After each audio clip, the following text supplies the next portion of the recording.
Good afternoon. You're listening to Gambling with an Edge. Now here are your hosts, Bob Dancer and Richard Munchkin. Good afternoon. Welcome to Gambling with an Edge. I'm Bob Dancer.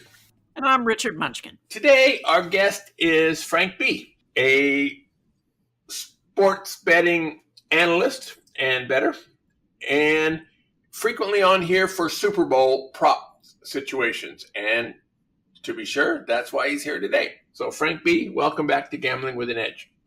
Hi there, guys. Nice to be talking to you again. It's great to have you. Now, people seem to be hedging more on Super Bowl bets this year. What do you make of that? Well, it's not specifically Super Bowl bets. It's hedging in general. I see it a lot, in the last 2 years with the growth of betting in different states throughout the U.S., what has become available is a huge menu of options for the player to bet on the game, primarily alternative lines, but also bleeding right into live betting, where it's just another way of betting on the game in progress. And what I see happening is there's a lot of guys who, they make a lot of bets, more bets than they probably used to, but they're very concerned with if they fall behind in any way, they want to get out of their bet. And they use these options in the live market to do this. But also I'll see them make a good bet pregame and the line moves a lot and they just want to, make a bet, make a middle shot out of it when they have this real good initial bet. And then they just play back at it with, a pretty marginal number or something that might be negative just for the sake of doing it. And I'm seeing it a whole lot out there, and I can just it's like anticipate what's coming with the Super Bowl. They're going to have it's the same situation. You're going to have a lot of these early bets that close really good with Super Bowl. I mean, these lines move much more than standard games during the regular season, and invariably, I'm pretty sure we're going to see a lot of buyback here. That is kind of unnecessary, and it's just a bad. In the last 2 years with the growth of sports betting. Teaser betting is another one that became, it was like an epidemic of bad teaser betting. And just because it's available but the terms in the United States are inferior to what the traditional you would get offshore. If that's a epidemic, overhedging is becoming a pandemic. It's really, I see it all over the place and the books love it because you just get juiced to death. You keep betting into these big juiced markets and you're just giving them more volume.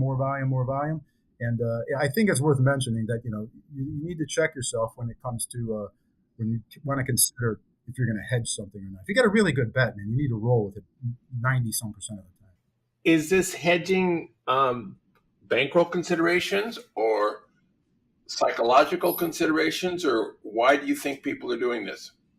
I think it's starting to become psychological considerations, but I really believe that most of them think that what they're doing is correct, and that this is the way. Listen, they could say it's by design. I think I'm betting all this stuff because I intend to hedge back at it. It could be, but the psychological type of hedges are the ones where where your bankroll comes into play, where it's just a big payout that you really don't want to stomach not getting a piece of, or you're just overbet and you want to mitigate some of the risk.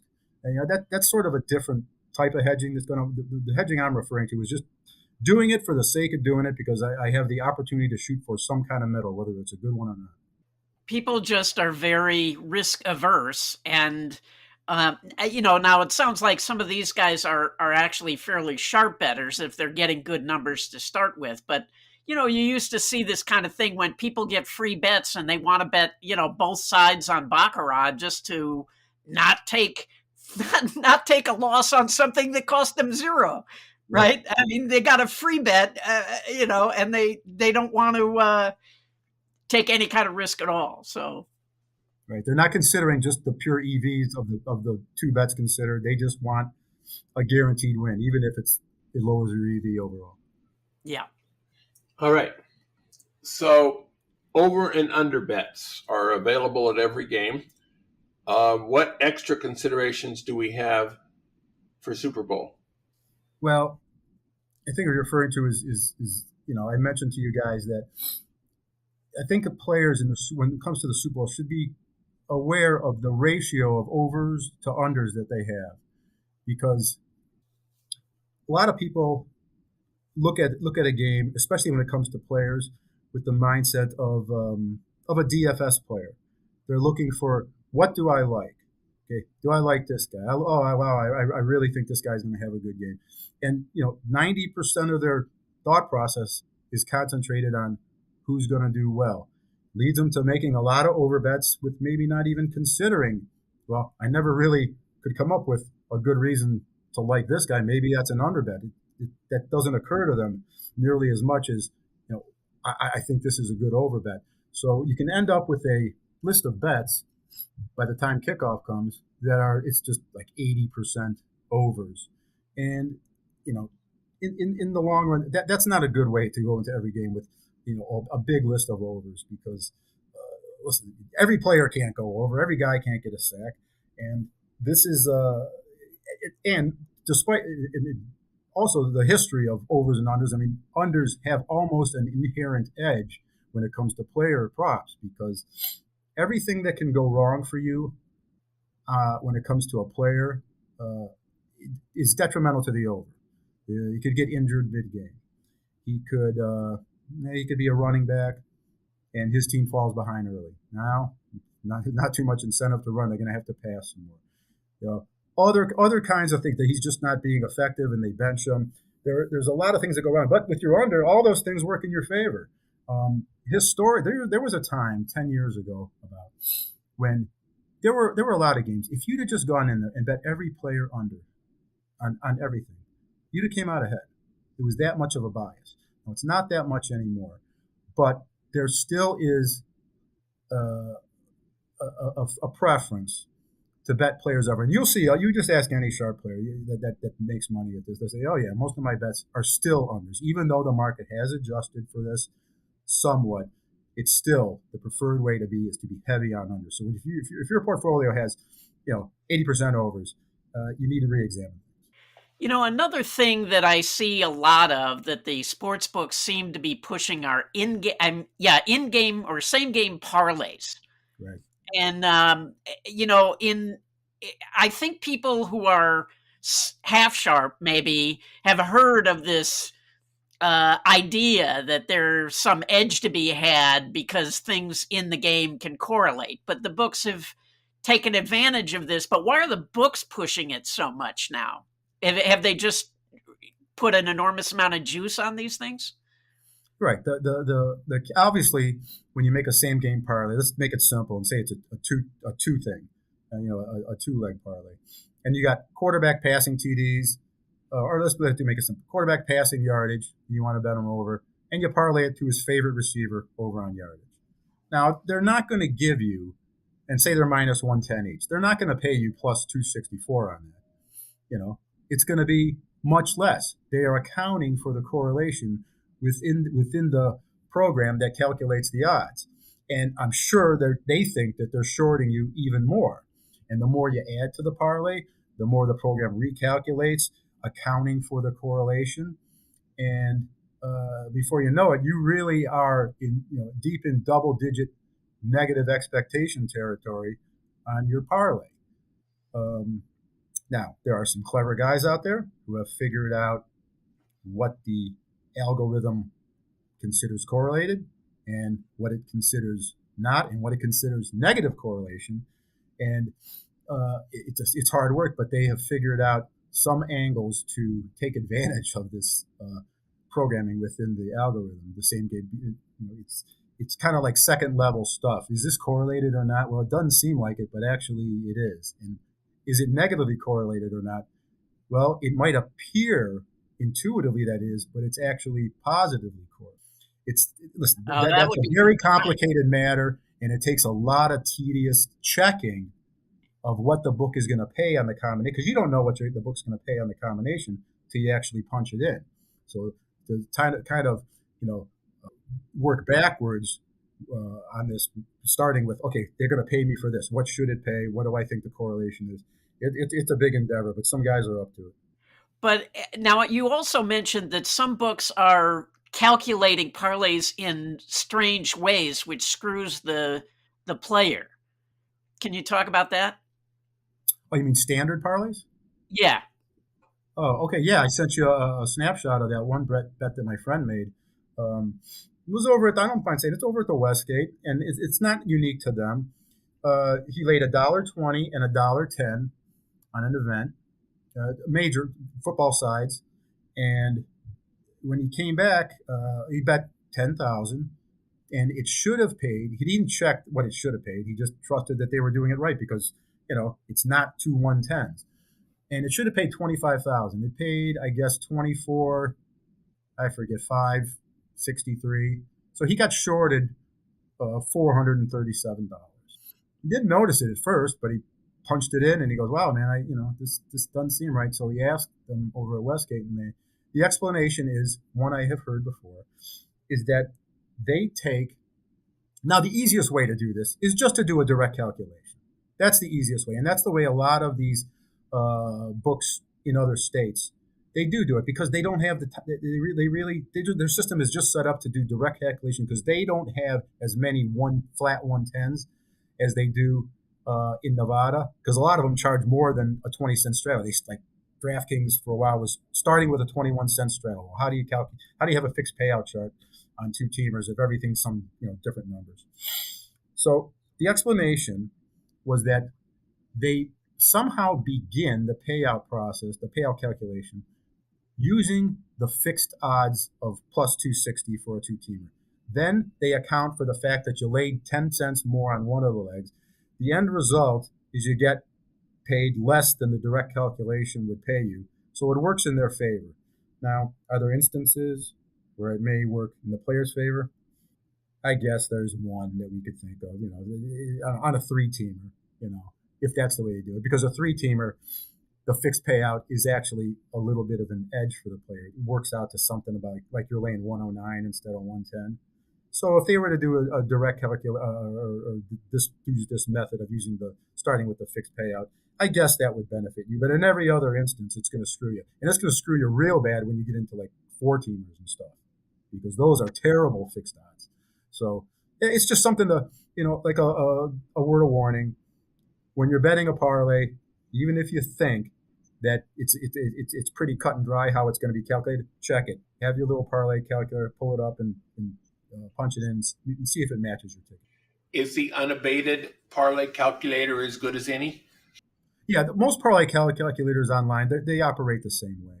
So anyone that you can pull up, I'm using one from UWager right here just because it's real convenient. But any of them, just bookmark it so you always have it ready and just quickly put it in there. It's no big deal. Michael Shackelford has one on his. A lot of people use that. Does betting in Nevada or betting in Arizona or Colorado or New Jersey, are they the same?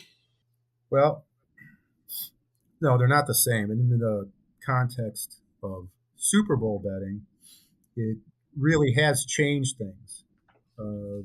Nevada used to be number one first in putting up the big list of Super Bowl props, and they went before offshore. Now offshore always goes first on most things, but the Super Bowl was one thing that they didn't go first on. It was traditionally Westgate, and then other books like MGM and the William Hill property more than the Caesar now that they merged. But there were a couple that would start putting stuff out on a little bit on Wednesday. South Point, it's a similar. But now with these operations in other states, the typical big ones, DK, FanDuel, Barstool, all these, they start going up Monday. And then they add more Tuesday. And by Wednesday, just about, not everything's up, but a whole bunch is up, which renders whatever happens on Thursday at Westgate, a huge percentage of it. The bettors have already seen the numbers that these other places are offering. So, like on Monday, I was in Ohio betting. So I was there Monday because Ohio's a new state, and that's where I grew up. So I have friends and stuff there, so we can do some things together. So I was betting on Monday in the morning. Actually, I woke up and there was a bet right there that was a real good line, and it just was a continuation through the next 3 days of them just adding more. And, Tuesday was a big day for betting. So when I got here, and then I stopped in Colorado to bet, and then ended up in Vegas Thursday night for the Westgate. And there's still some different stuff to bet because the tail end of the sheet where they put all the cross sport stuff and some of the head-to-heads, those were kind of unique, and you had a opportunity to bet something you hadn't seen before. But a lot of it you did see already, and as a result, the crowd at Westgate, which used to be about 100, now is about 25 the last couple. But the things you would prepare for the Westgate, and your guess, well, they're definitely gonna have Kelsey over or Kelsey under. So that one you'd already seen. So the ones that Westgate had that were new, you didn't always prepare for. No, Bob. The ones at Westgate, aside from the cross sport stuff, these books in these other states, they put everything up. They got this guy to get a sack, the number of like for example, tackles and assists. That's something you never see in Nevada in any book until the Super Bowl. Those books in other states, they do that every week for every game. They have rocketed past Nevada as far as variety, prop offerings, to the degree that you only see Nevada put up stuff that matches them for the Super Bowl. Every other week, including all the way through championship week, they don't hold a candle to what's going on in the other states. So everything that was on the board, with the exclusion of the cross-sport stuff, we had all seen before. We were just seeing if they were going to put up something different. And they did. Westgate's real cool. I mean, they put up numbers, and then hey, we got an opinion on this. We don't care what the rest of the market says. And sure, we know we're going to take 2 hits on this bet because the market's there, and half the guys in line there, what they're all about is just middling. So they know what's available everywhere else. And they say, oh, so you're standing in line. You can predict, oh, that one's going down. That's 20 cents off market. That's 4 yards and 10 cents off market. You can tell which ones are going down first. So it's just a matter of what's left when you get up to the window. I was fortunate. The one on my number one on my list was up there, but I gravitate towards tackles and assists, and other guys are working on the more primary players. So I got my first choice when I went. Wait, I'm sorry. You have to educate me here because I'm not a football guy. Sorry for the dumb question. What is an assist? Well, it's when you pass the guy to Steph Curry and he makes a 3, you get an assist. Oh, yeah. I'm kidding. I'm kidding. That's a joke. No, an assist is where more than one guy contributes to a tackle. Oh, to a tackle. Okay. Yeah, there's a solo tackle, and there's an assist. So assist is like 2 guys when I don't know who to give it to them, we're going to give them both an assist. I see. Does every assist get half a tackle? When they're adding it up? No, you get an assist. It's 2. It's solo. Its own stat. Yeah, there's solo tackles and then there's assists. And some books like DK will sometimes put up total number of solo tackles, total number of assists. Now that amplifies your work by like 3x, because now you got to get, wow, man, you know how hard it is to track down guys and figure out how many assists they got? It's not a standard stat. It's there in the box score, but nobody tracks that. So that's a whole, you got to go in there and, sift through everything. Because assists are the more subjective one. I mean, sometimes you'll see guys at home, defenders at home, and they get like this, you can tell they get a goofy assist amount. The guy got 6 assists. I mean, the average is a couple, to maybe 3 for a high. Who determines who gets an assist? There's a scorer there at the stadium. There's scorers there at the stadium. They score the whole game. Okay, so every book uses that guy's number, right or wrong. Right. Yeah. That's like the whole controversy around the Memphis player that keeps getting a bunch of block shots at home. He has an inordinate amount of block shots at home, and he's year in year out. Lately, he's a candidate for Defensive Player of the Year, and they're going, wait a minute, look how many more blocks he gets at home than he gets on the road. It's like a really disparate amount where something's up. and apparently some bettors had caught on to this because they would bet the guy over on blocks and steals and blocks every time he was at home, and they were doing well. But on sacks, you can bet over or under 3.5 sacks during the game or something. So a half a sack is different than an assist. Okay, so they're correlated. I see what you're saying. So half a sack, what you just referred to with like the team sack number, that it's lined on the half just to prevent pushes.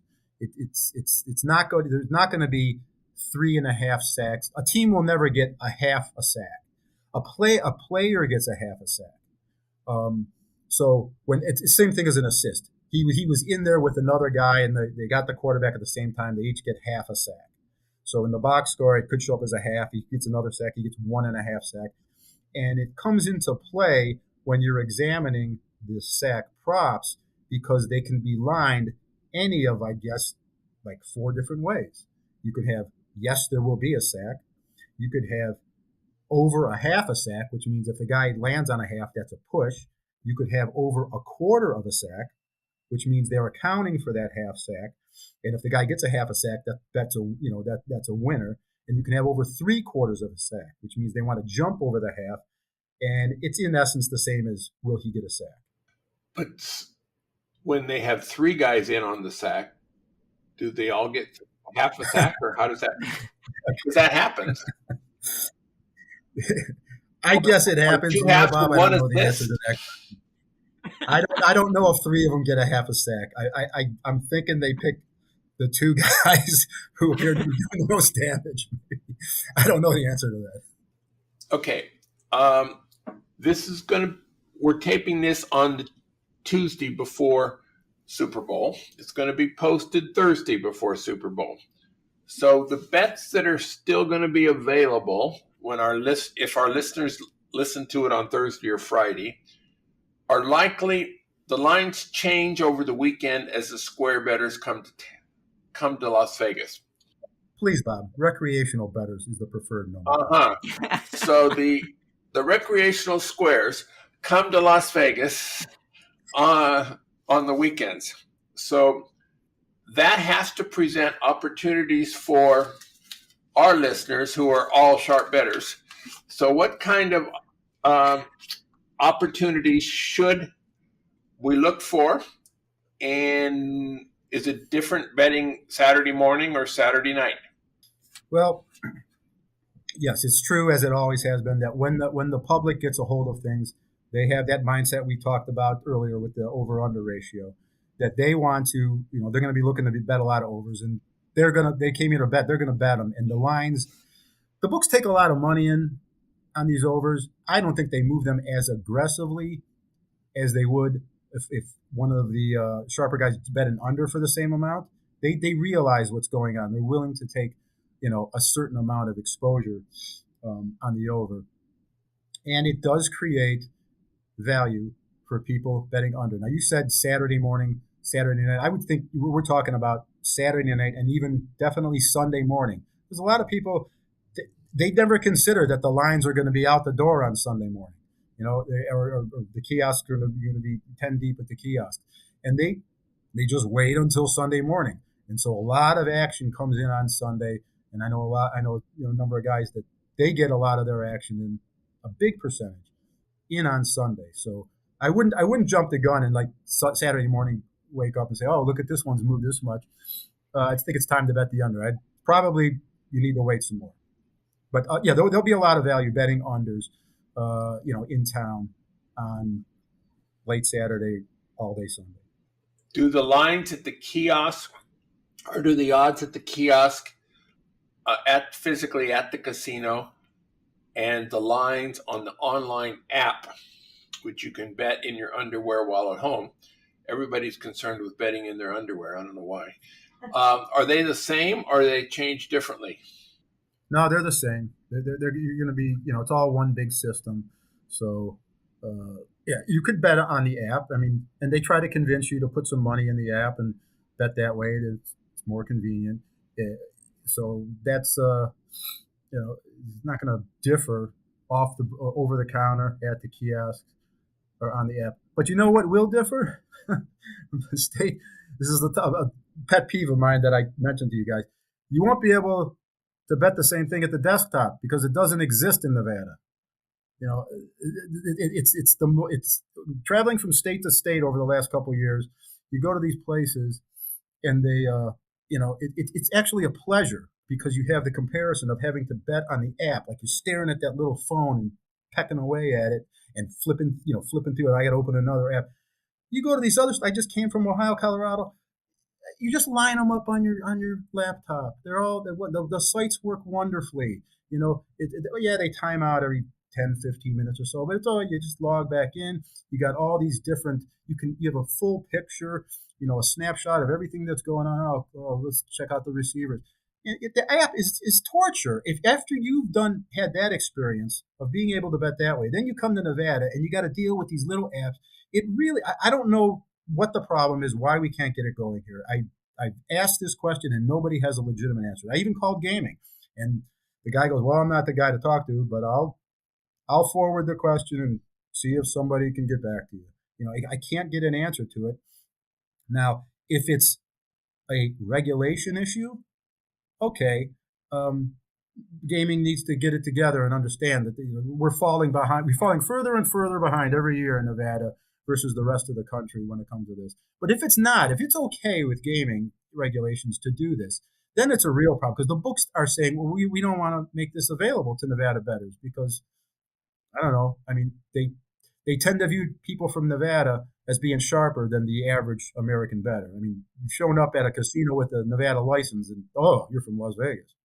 Yeah, they also had a monopoly for so long that they just, rested on their laurels and thought they didn't have to do anything about customer service or whatever. And it doesn't surprise me at all that they're slow to catch up. But they are. What's odd is if BetMGM has a website in Colorado and Ohio, you would think that it's just the same website. They ought to be able to just turn it on in Nevada. Yes, and I will tell you though, and it really could be. You think, oh well, you guys in Nevada think that they're so wary of you. The menu in Nevada on BetMGM is not the same as it is in other states. It's more extensive in other states, and this applies to. I can't really. There's not really another book that comes to mind I can say it, because all the books are not here. DK's not here. FanDuel's here, sort of. Caesars in many states. Presence at Yeah, FanDuel is technically, that's what's going on at the coast, but I don't know if the whole menu's on there. But there's just this perception that we don't want to give everything that's available to bettors in other states. We don't want to give that to the guys in Las Vegas, because those are those savvy characters. It seems like, people were here in Las Vegas because this was the only place you could bet, but it seems now like a sports bettor would probably be better off living somewhere else. And they mostly do now. I know a lot of guys, myself included, that go to Colorado to bet for extended periods. I know guys that have moved there and done very well. But a lot of guys say, "Oh, no, I'm going there and betting there. Why would I put up with all this crap? These limited hours, this hunt and peck on my cell phone, the limited menu. I want everything that there is to offer, and I can go to this other state and get it." Now, on top of it, bonuses and all that to start, and continuing promotions that dwarf anything you would get here. We passed by a subject I want to revisit. When we are betting Saturday night or Sunday morning, after the recreational player, who's no longer called the square player, has changed the lines, which specific lines should we be looking at? Well, I think that, yeah, right. I think common sense wise, it's just, the public's going to gravitate towards the premium skill position players. And so I think that's what's going to get the most action and get pushed up a lot. They also have their favorite pet bets, like what is one of the, will there be a score 3 times in a row by the same team? I said it kind of backwards. Will one team score 3 straight times? They love to bet the no on that, because to them, intuitively, it seems like, well, that seems like a rare thing, and they're actually getting plus money on the no. But the favorite is a pretty convincing yes, probably by almost a 2-to-1 ratio of games have a team that scores 3 straight times. So they bet on that kind of stuff. You can expect to pick up some bargains on that. It's just depends who the hot player is going into the game. Kelsey, I'm sure, is going to continue to get bet. I don't really see anybody. You know what? There could be a reversal on some guys that took some underplay by the sharp players. You could get a reversal on like a guy like Jalen Hurts, whose number has come down. But when Phil, like for example, you go to New Jersey or in Pennsylvania, I'm sure Jalen Hurts props are going to be heavily bet this coming weekend, and you'll be able to get some good buyback under on him, and along with a lot of other Philadelphia players and the Eagles themselves for that matter. So yeah, you just got to take a look at the whole array of bets available and just see what it is that they're pounding back up, and have they brought it to a place where you now want to take the other direction. You haven't mentioned Mahomes' name. He has to be a popular player to bet. So if Kelsey's going to go under, well, probably Mahomes will go under too. Would that be? Well, yeah, Mahomes will clearly, after that last week, I guess what you could call like a Willis Reed type performance. That's first and foremost in the recreational bettor's mind, and he's Superman right now for public perception. So yeah, he's definitely going to take his fair share of action from the public, and we'll see how high it goes. I mean, he's already pretty high given the opposition, because Philadelphia, I mean, they are the number one pass defense in the league. They are the number one sack team in the league, and they've done nothing through the course of the season to make you think that they're going to like lay an egg defensively. So at 300 yards approximately, I know it's come down a little bit with the bigger bettors have got a hold of it. I mean, it's a little under 300, but it'll get back to 300 pretty sure sometime this weekend. Can you get a different price if you were to bet in Philadelphia than if you bet in Kansas City? Oh yeah. On these props?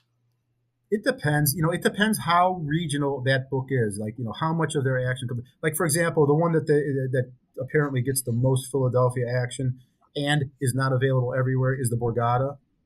So, like, the Borgata takes a lot of action from the New York crowd. So they get out of balance more than any other book that I'm aware of. But for the most part, listen, they have the capability to segregate the action based on region. I've been to Biloxi in Mississippi, and there I would get, the LSU opponent and the Alabama opponent and all those SEC opponents of those teams at really good prices that weren't available elsewhere, because they had, segregated the action there. Even the Borgata down there in Biloxi, they use the opening numbers and then they move independently after that based on their action. So what you see in another part of the country could differ, sometimes significantly from what they're dealing down there. So yeah, there are regional differences, but it's kind of like it's a mysterious. When is the book going to, I don't know if they activate it or whatever, or are they going to just blend them all into one line? So but they do exist. All right, we have some more questions for Frank B that we'll get to right after some commercials. If you're interested in getting an edge at sports betting, then unabated.com is a great resource for you. Founded by frequent Gambling with an Edge guests, Captain Jack and Rufus Peabody, Unabated is designed for both new and experienced sports bettors. Their real-time odds screen, tools, and calculators take a lot of the guesswork out of trying to quantify your edge. There's also plenty of free education and instruction to help you along your journey to becoming a sharper sports bettor. You can currently take advantage of a 7-day free trial if you decide if the premium membership at Unabated is right for you. Videopoker.com is the best place to play lots of games. If you sign up for the gold membership, $8.95 a month or $79.95 a year, this allows you to get correction on most of the games. The game of the week is Powerhouse Poker. This is a 10 coins per line game where you get dealt extra hands, some with multipliers, when you are dealt a paying combination. For example, if you're dealt 2 pair, you may be given hands with 4 of them having multipliers from 4x to 8x. How many extra hands you get and how big the multipliers are varies from game to game. The extra hands start from the same position and the same hold as you made. Let's say you're dealt 2 pair, queens and 5s, in a game where it's correct to hold both pair. Should you decide to hold only the queens, as many players incorrectly do, the extra hands will all start from holding a pair of queens.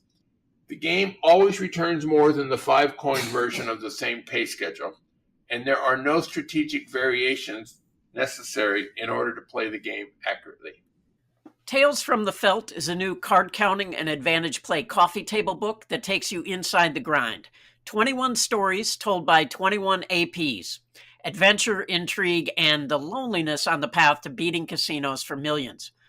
Beautifully illustrated and bound, this collector's edition book features Hall of Famers and emerging heroes of the game. Proceeds go to help those affected by problem gambling.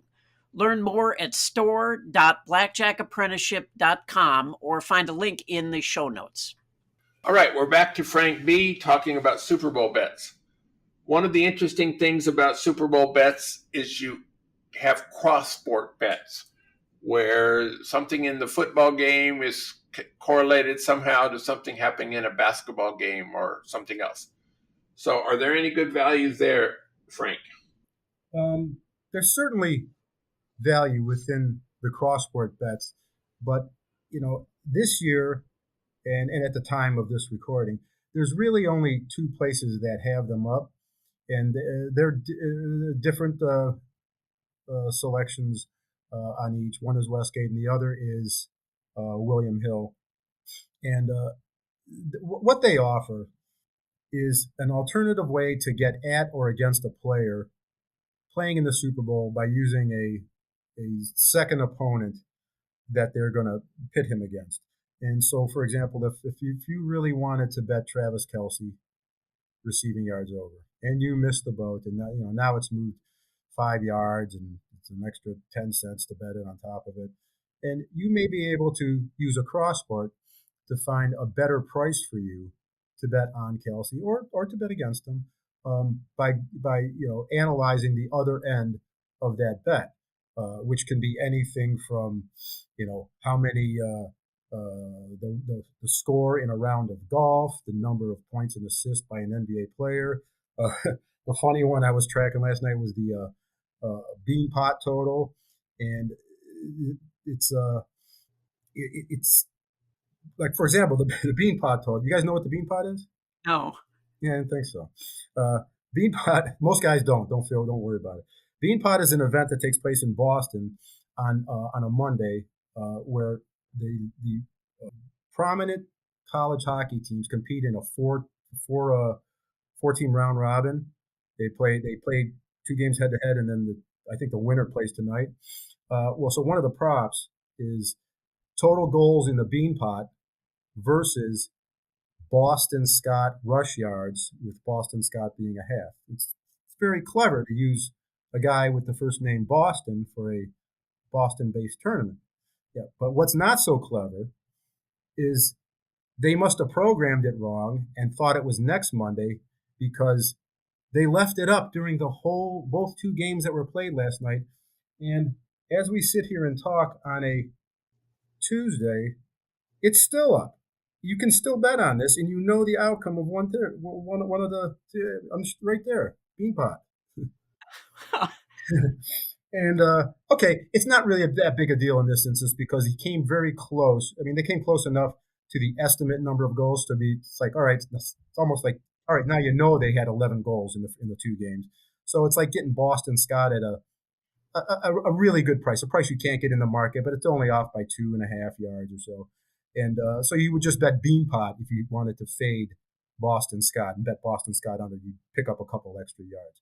But it's these type of problems that occur with these cross-sport bets that make them sometimes not worth the effort, because inevitably you are going to find something in there that you go, wow, look at how they screwed up on that. Whether it's something like that because the event takes place on another day, or the one that we found earlier in the week. I could talk about this. There was a guy got a hold of me. He says, hey man, I just made this bet. It's Steph Curry plus 4.5 points versus Patrick Mahomes pass completions. And it looked good to me, so I bet it. What do you think? Am I seeing this wrong? And so quickly I go, wait a minute. Isn't Steph not? Is he playing? plus 4.5 or what? is he plus 4.5 or minus 4.5? Because Steph Curry's points per game is like 30.3, and Patrick Mahomes' line for his completions is like 26. Was 25.5 leading up to 26 then. So just based on that, it should be approximately Curry minus 4.5.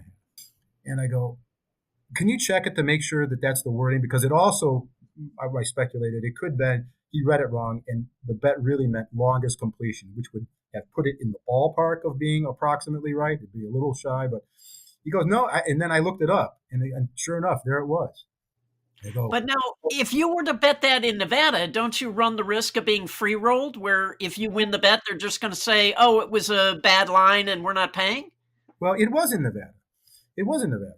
So I told him, I said, listen, this is the book that it happened at. Well, obviously, it's Westgate, because who else has them up? So I said, listen, if you just play it once, it gives them an opportunity to take a look at it and say, okay, this is not what we meant, and they'll fix it. They're just going to take your bet, and it'll be okay. So we watched it over the next. I said, just don't go bet it again. So I watched it over the next. I mean, sure enough, other players figured it out, got a hold of it, and it ended up with right now. It sits right now is minus 2.5, minus 30, which when you account for the extra juice on the money line makes it somewhere about minus 3.5, and that's close enough to where it should be. But like you said, the problem is with some books where they've had more egregious errors in the past. You're like, well, if I bet this, am I going to have a problem? And sometimes you do have a problem, because it's a screw up of a greater magnitude. And they're like, wait a minute, this is bad. But this is the risk they run when they put together these bets using these, once a year events that they're not used to making lines for. And then somebody's got to do the input. And then, in this case, I believe they just flip flop the thing. They put the number on the wrong guy. Because they don't have frame. Like if you had Steph Curry against some lesser NBA player, it would have been pretty obvious. Well, Steph Curry's the favorite, minus 4. But in this case, they didn't know Patrick Mahomes' completions versus, they're all right. I'm going to put the favorite on top, and that's what they did. They put the favorite on top. I'm sorry. They put the plus money, the plus 4.5 on top. And if you bet the 1,000 or whatever the limit was for those prop bets, they'll take that.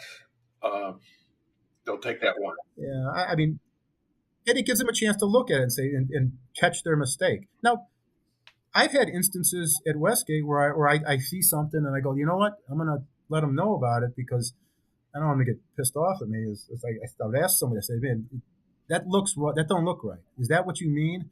And sometimes they'll say no, but sometimes they'll say, yeah, it's our opinion on it. Go ahead and bet it. So this one is not off, but it's off. I mean, I'm not going to assure you it's off, but it's not off by that much that you can't lose that bet. You could certainly lose that. But here's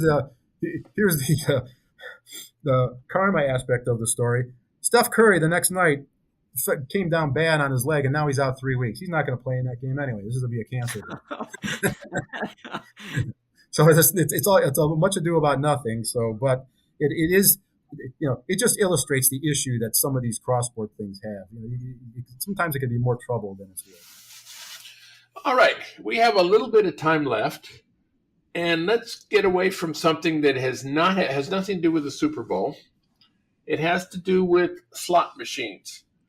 Now, a lot of players out there play slot machines, and there's an issue that Frank mentioned to us before, having to do with resetting the machines. So what was that all about, Frank? Okay, well, there's a lot of guys out there that play slot machines, whether in a serious manner or just, when they happen to have the opportunity and they're there. And you can make decent money playing slot machines if you know how they operate and, when it's time to play them. There's bonus machines, and, a lot of them have features that accumulate in value as the game is played until the bonus feature or the particular jackpot or whatever is hit, and then it goes back to reset where it has to be seeded up. It has to be built up to where it's worth playing, and then jump in again. Now, there's a lot of guys out there doing this. A lot. Times you're walking a place and you can't believe the number of guys walking around just poking machines. They're checking everything. I mean, it can be maddening. if you just, that's the time you decided to take a walk and see if you could find something, and you just, 5 guys walk up in front of you and poke the same machine. But the complaint that I've been hearing now, my son, who decided that he wanted to gamble with an advantage, so I trained him up on some stuff, and the easiest thing to do was these machines. So he's now a pretty regular player of these, to where he has a little group, and he just took his first 86 in this last week. So he got the full 86 with the Trespack Act and everything at the Cortez. But he mentioned it along with a lot of other guys that we know, that the casinos are now resetting the machines to put them back to the start of what you would say the bonus cycle, and thereby not only eliminating the opportunity for these guys to maybe find something early, if they just reset the machine, but they're also, I think it should fall under the same category as resetting like a progressive poker machine. The meters double reset, and they go, well, today I think we're just going to reset it back to 4,000 or 8,000 or whatever. They certainly couldn't get away with that, but they're getting away with this because apparently, now we haven't verified this yet, but I'm told by fairly reliable sources that this has been okayed by gaming for them to do it, as long as what they're resetting does not state a specific dollar amount. In other words, if it's just a bunch of free spins, if 80 free spins have accumulated, it's okay to do that. If a game has, 70% towards the must hit, not must hit for dollars, but must go off, this bonus feature must trigger before this thing, then it's okay. I know, to me, it's a real problem, because even if they're only doing it to like these lower level machines right now, it opens the door for them to do it to some of these other machines that really is tantamount to preferential shuffling to the nth degree. Well, it's stealing from the players. I mean, Right. The other thing is, it means like you might have a machine that was set to hold 10%, and now all of a sudden they're holding 15 because they just reset it when the numbers go up, right? I mean, and the other real danger is that they go, wow, this is working so good on these machines. Can we take the ones where it's a dollar amount and change it somehow so that we could do this to them? Yeah, I never thought of that, but you're right. They could start asking for machines to be displayed, to have the display appear in something other than a dollar amount. Yeah, it's not a good precedent, and I think that if this really was authorized by gaming, I think they didn't fully understand what they were doing, because it is building player equity, whether it's a defined dollar amount in a progressive machine, or it's a bonus feature that is an integral part of the overall payback. It's the same thing. And for them to be allowed to do it on this smaller scale at the moment, I think it really it can't lead anywhere good. Have people noticed this in other states, or is this a Nevada thing right now? Well, I have noticed it in other countries. Now could it be a case of that when they close down some of these places close down at night? Vegas casinos don't close down at night, so they're continually running. A lot of these places, they have hours, and sometimes I'd show up and I'd take a walk by some of these machines that operate similar, and I'd say, wow, it's impossible for them to all be at dead set reset. Every player didn't decide to bail right when they hit the thing. They hit the reset, whether it's intentional or it's just a matter of daily procedure. So I've seen it elsewhere. I don't know if it's intentional. I was on a cruise where they were doing that to the must hit buys. Yeah, so that's real crooked. Yeah. Yeah. Especially if they close up and they don't let the player that's sitting there. Just imagine if they tried to close up on you and you were close to the threshold. Yeah. Well, on the cruise, they closed the casino at night, and then the next morning it would all be reset. Yeah, you'd have to call mall security on me. I'm not getting up. Or they close it when they're in port. Now, I've seen machines reset, but not at minimum. There's one game. Yeah, I know what you mean. Where one color is reset at 30, one color is reset at 40, and one color is reset at 50. And Bob, that is reset. what you're talking about. That is the I know, reset. I understand that.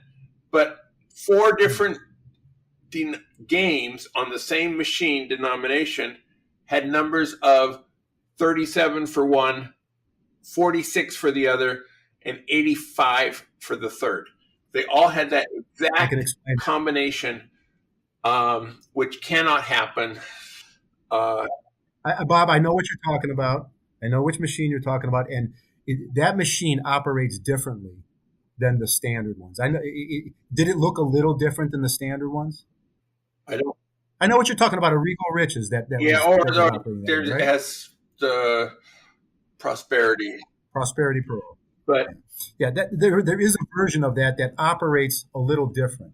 That every time you hit one of those, it's basically all the same game. I know what you're talking about, and that's not what's happening. Okay. All right. At the end of our show, we have a recommended section where the host and sometimes our guest recommend something that we think the listeners would be interested in. So, Richard, do you have a recommended for our listeners today? Yeah, my recommended actually came in from a former guest, Cartwright, who's been on the show a number of times. And it is a documentary on Netflix called The Pez Outlaw. And it's a movie about this guy who got deeply, deeply involved in the Pez collection community, which I never knew was a thing. And it's a pretty fascinating but tragic story about this guy's, rise to riches and back down the slide. And, as he pointed out to me when he recommended, there are a lot of aspects about what this guy does that are very similar to the advantage play community. He found an opportunity, found a way to exploit it. And anyway, it was a really interesting film. So it's called The Pez Outlaw, and it's on Netflix. Interesting. Frank, do you have a recommended for our listeners today? Well, I don't have anything, personally that I brought to the show, but I do. My buddy and Anthony Curtis, Las Vegas advisor, he is starting up something in the state of Arizona with a sports book, one specific one there, which is offering a sports book bonus of it's right in the wheelhouse of Las Vegas advisory. You only have to deposit $10. If you do, you'll get a year of Las Vegas advisor. I don't want to be giving away stuff that he's not intending to. So I'm not going to say if you get that member book or not. And I believe that there's something else that goes along with it, one of his published books. But you can get all the details at LasVegasAdvisor.com. I'm sure he's going to have it prominently somewhere there on the main page where he's Arizona Sportsbook offer. And it's just one of what is supposed to be a number to follow of Las Vegas Advisor type deals for people with first deposits at these sportsbooks. Very good. Thank you, Frank. Thank you, Richard. Go out and hit lots of royal flushes, everybody. Good day.